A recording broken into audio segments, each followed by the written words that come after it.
Subscription کے button کو دبائیے اور ساتھ بیل آئیکن پر کلک کیجیے تاکہ آپ کو تمام ویڈیو فوراً مل سکیں۔ اس ویڈیو پسند آنے کی صورت میں اسے لائک، کمنٹ اور شیئر کرنا مت بھولیں۔ جس وقت راجہ نندا اور اس کے حمایتی راجاؤں کا لشکر مسلمانوں پر ضرب لگانے کے لیے اپنی آخری تیاریوں میں مصروف تھا، اس وقت سلطان اپنے لشکر کے وسطی حصے کے سامنے بڑے انہماک اور غائر نگاہوں سے ان کا جائزہ لے رہا تھا۔ اس موقع پر سلطان نے کچھ سوچا، پھر اس کا سر اپنے گھوڑے کے ہننے پر جھک گیا تھا۔ ساتھ ہی اس کی بڑی عاجزی اور انکساری میں ڈوبی ہوئی آواز سنائی دی۔ خداوند قدس کو مخاطب کرتے ہوئے سلطان محمود غزنوی دعا مانگ رہا تھا۔ اپنی کپ کپاتی اور لرزتی آواز میں سلطان کہہ رہا تھا، اے خدائے محترم، اس کائنات میں کھولتے بھنور کی گونجیں، یہ آتش بکف سورج، یہ اجالوں کے سرور بکھیرتا چاند، یہ انجموں کہکشاں کی روشنی سب تیرے ہی حکم سے رواں دواں ہیں۔ اے کائنات کے مالک، تو نہ چاہے تو بہتے وقت کے گرداب میں بھاگتا دوڑتا دن رک جائے، تو نہ چاہے تو اے میرے مالک پرنالوں کی طرح بہتا رات کا اندھیرا منجمد ہو جائے، تو نہ چاہے تو میرے اللہ انگڑائیاں لیتا یہ کھولتا بحر خشک بنجر زمین کی صورت اختیار کر جائے۔ میرے اللہ، ہم بھی تیرے حکم کے تابع ہیں، تیرے فرما بردار، تیرے عبادت گزار ہیں۔ حد نگاہ تک پھیلتے ہوئے دشمن کے مقابلے میں میرے مالک میں تجھ سے ہی مدد اور اعانت کے التماس کرتا ہوں۔ اے اللہ ہماری مدد فرما۔ اے اللہ، امتحان کی اس گھڑی میں ہم تیری مدد اور نصرت کے خواہاں ہیں۔ اس کے ساتھ ہی سلطان نے اپنا سر اٹھایا، اس کی چھاتی تن گئی تھی، آنکھوں کے اندر ایک قہرمانی انگڑائیاں لینے لگی تھی۔ اس موقع پر راجہ نندا اور اس کے حمایتی اور حلیف راجاؤں نے اپنے کام کی ابتدا کی۔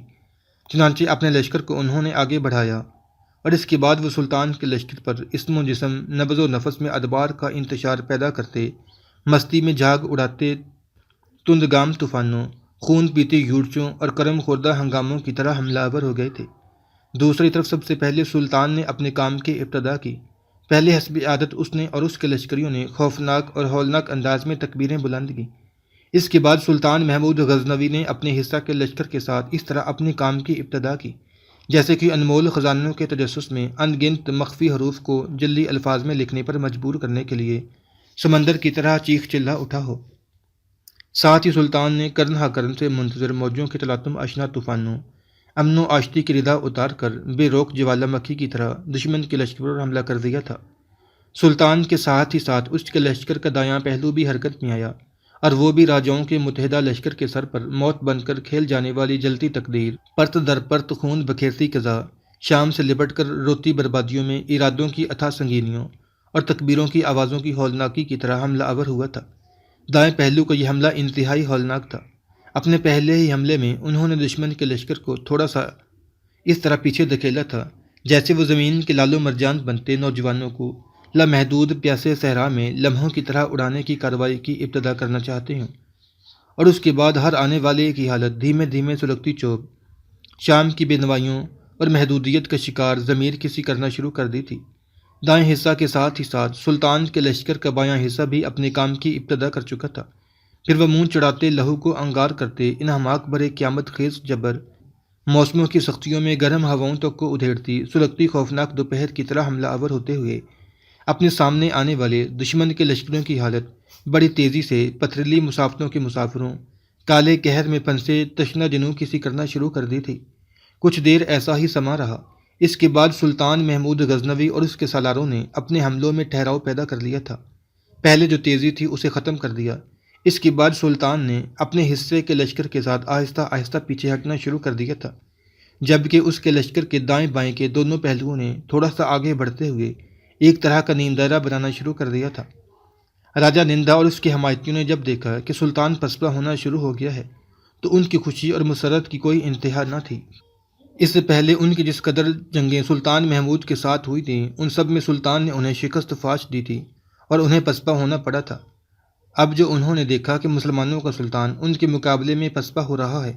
تو انہوں نے یہ اندازہ لگایا کہ مسلمانوں کے مقابلے میں چونکہ ان کے لشکر کی تعداد بہت زیادہ ہے، لہذا مسلمان اور ان کا سلطان ہمارے حملوں کے دباؤ کو برداشت نہیں کر سکے، لہذا پیچھے ہٹنے پر مجبور ہوئے ہیں۔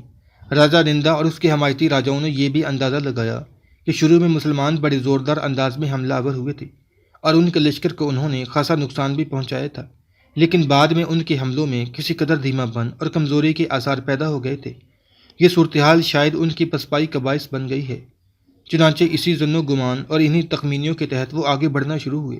اب انہوں نے یہ ارادہ کر لیا تھا کہ تیزی سے آگے بڑھ کر پہلے مسلمانوں کے وسطی حصے کو تباہ اور برباد کر کے ان کے سلطان کا خاتمہ کرے۔ اس کے بعد دائیں بائیں کے جو مسلمانوں کے لشکر کے پہلو ہیں ان سے نمٹنا ان کے لیے آسان ہو جائے گا۔ اس بنا پر وہ آگے بڑھے، ہاتھیوں کو اپنے آگے آگے رکھا تاکہ دشمن کے لشکر کے اندر ایک ہلچل، ایک افراتفری برپا کر کے رکھ دیں، اور اس کے پیچھے نیزہ بردار، تیر انداز اور تیغزن بے پناہ خوشی کا مظاہرہ کرتے ہوئے آگے بڑھے تھے۔ شاید یہ خبر ان کے لیے حوصلہ افزا تھی کہ مسلمان ان کے مقابلے میں پسپا ہوئے ہیں اور اب انہیں شکست دینا اتنا مشکل نہیں ہے۔ چنانچہ اپنے انہی ارادوں اور انہی ظن و گمان کو سامنے رکھتے ہوئے انہوں نے پہلے ہاتھیوں کو آگے رکھتے ہوئے مسلمانوں پر ضرب لگانا چاہی، لیکن راجہ نندا اور اس کے حلیفوں کی بدقسمتی کہ جو ہی یہ ہاتھی آگے بڑھے، سلطان محمود غزنوی کے لشکر کے دائیں بائیں حصوں میں جو تیر انداز تھے انہوں نے ہاتھیوں کو ہاتھوں ہاتھ لیا، اس لیے کہ ان ہاتھیوں سے نمٹنے کے لیے پہلے ہی سے منصوبہ بندی کی جا چکی تھی۔ چنانچہ جب وہ ہاتھی آگے بڑھے تب ان پر ایسی زوردار اور موسلادھار بارش قسم کی تیر اندازی ہوئی کہ ہاتھی چھد کر رہ گئے۔ آگے بڑھ کر مسلمانوں کے لشکر کو نقصان پہنچانے کے بجائے وہ پلٹ گئے۔ اس صورتحال سے راجہ مستعد ہو گئے، لہذا انہوں نے پلٹنے والے ہاتھیوں کو راستہ دیا اور محافظوں کو حکم دیا کہ وہ ان ہاتھیوں کو پشتی حصہ کی طرف لے جائیں۔ اس کے بعد وہ سلطان کے لشکر کے خلاف مزید کارروائی کرنا چاہتے تھے کہ سلطان نے اپنی طرف سے کارروائی شروع کر دی، اس لیے کہ سلطان نے اپنے حصے کے لشکر کے ساتھ جہاں تک پسپا ہونا طے ہو چکا تھا، اور اب صورتحال یہ سامنے آئی تھی کہ ان راجاؤں کے متحدہ لشکر کا ایک بڑا حصہ کافی آگے بڑھ آیا تھا، اور اس حصہ کے سامنے سلطان خود تھا، اور دائیں بائیں سے سلطان کے لشکر کے دونوں پہلوؤں نے انہیں گھیر لیا تھا۔ چنانچہ یہ صورتحال دیکھتے ہوئے سلطان محمود غزنوی اپنے حصہ کے لشکر کے ساتھ سمندر کی بے اتھاہ گہرائیوں سے غیظ و غضب کے نہاں لمحوں، بین کرتی خون آشامیوں اور ہست کو نابود کرتی آندھیوں کی طرح پسپائی ختم کر کے آگے بڑھا۔ اس کے بعد وہ راجاؤں کے متحدہ لشکر پر گرز ہستی کے خوابوں، سرابوں پر تپتی صدیوں کی خوفناک آوازوں، زمین کو روندتے ذروں کو پامال کرتے تند آندھیوں کے دمساز محرم بگولوں، راستوں کی لہو لہان اور جسموں میں خون کی حدت بڑھاتی دہکتی آگ کی چنگاریاں اور تاریخ کی آنکھوں کو چندیا دینے والے برق و شرر کے بے امان رقص کی طرح حملہ آور ہوا تھا۔ سلطان محمود غزنوی کا یہ حملہ بڑا خوفناک اور انتہائی جان لیوا تھا۔ اس کے اس خوفناک حملے کے باعث دشمن کے لشکر کے اندر دہکتے عزائم کی سسکاریاں، سوچوں کی خونی لکیریں، تپتے ہونٹوں کی تشنگیاں اور خونی لفظوں کے خنجر کی سی کیفیت طاری ہونا شروع ہو گئی تھی۔ اسی کے ساتھ سلطان کے لشکر کا دایاں پہلو بھی حرکت میں آیا، آگے بڑھا، اور وہ بھی دشمن پر سناٹوں کے سمندر میں آندھیوں کی طرح اٹھتی کرنوں کی آوازوں، ہجر و فراق پھیلاتی نالوں ماتم کھڑا کرتی ہے جان افرین شدید ترین نفرت اور خوابوں کی تعبیروں تک کو ادھیڑ دیتی خون فشار تلواروں کی رقص کی طرح ٹوٹ پڑا تھا۔ دائیں پہلو کے ساتھ ہی بایاں پہلو بھی اپنے کام کی ابتدا کر چکا تھا، اور اس نے بھی دشمن کے لشکر پر وقت کی ہولناک دشت میں سماعت اور بصارت پر محرومی کی مہریں لگاتے حشر کے رقص، بادلوں کی گرج، آندھیوں کے شور اور جسموں کی چار دیواری میں خوف و نا امیدی اور تلخی بھری لہروں اور فطرت کے دامن میں انگڑائیاں لیتے طوفانوں کے عذابوں اور قلب و نظر کو خوفزدہ کرتے خدشات کے گرداب کی طرح حملہ آور ہو گیا تھا۔ اس طرح ایک بار پھر سلطان کا پورا لشکر راجاؤں کے متحدہ لشکر پر حملہ آور ہوا تھا،